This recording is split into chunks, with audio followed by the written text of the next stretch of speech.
you probably don't recognize this logo, and even when I tell you the name, you probably won't recognize that either.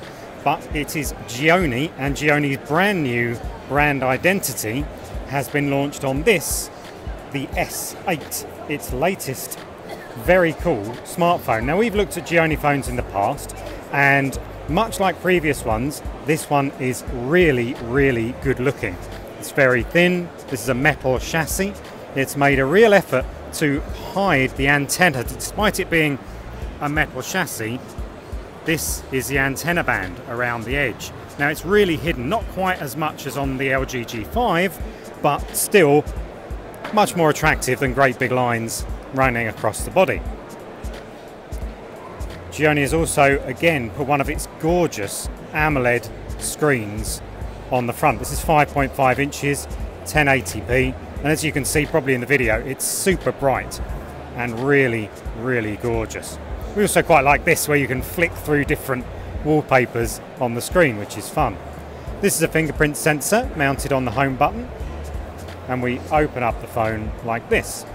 It runs Android 6.0, but Gionee uses its own Amigo user interface over the top. We've seen it several times, and this appears to be running far smoother than it has done in the past.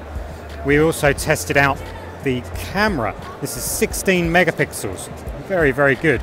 And the reaction time for the shutter is faster than it has been in the past. There's also a wide variety of cool camera modes, including a very good video editing mode for creating different effects, and a very strong face beautification mode for all the selfie lovers out there. The front camera, by the way, is 8 megapixels.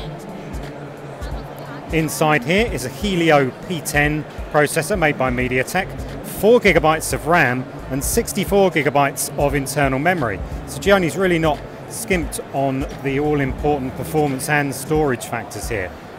Even better news is inside the SIM slot is a dual SIM phone, and there's also space for a micro SD card, which is really excellent.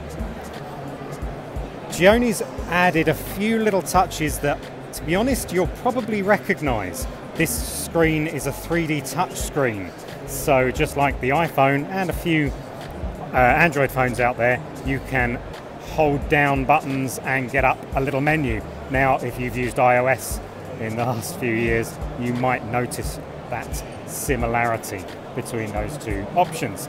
Now, 3D touch is not an Android feature, so its functionality is a bit limited on the Gionee, but they really want developers to be able to use this, and they're hoping it becomes a big feature in future versions of Android. But for now, it does limited little features like that within the phone, but still pretty cool. Gionee's going to launch this at the end of March. It's announced a Euro price, which is 450 euros. That's on the pricey side, certainly more than, say, the OnePlus X, which this phone resembles. But we're expecting a European launch, obviously, from that price, and Gionee is popular in India and China. A US launch, we'd be extremely surprised, but if you're keen to get one of these phones, and it is a good-looking device, there'll be ways to import it if you're really keen. So that is a quick look at the Gionee S8.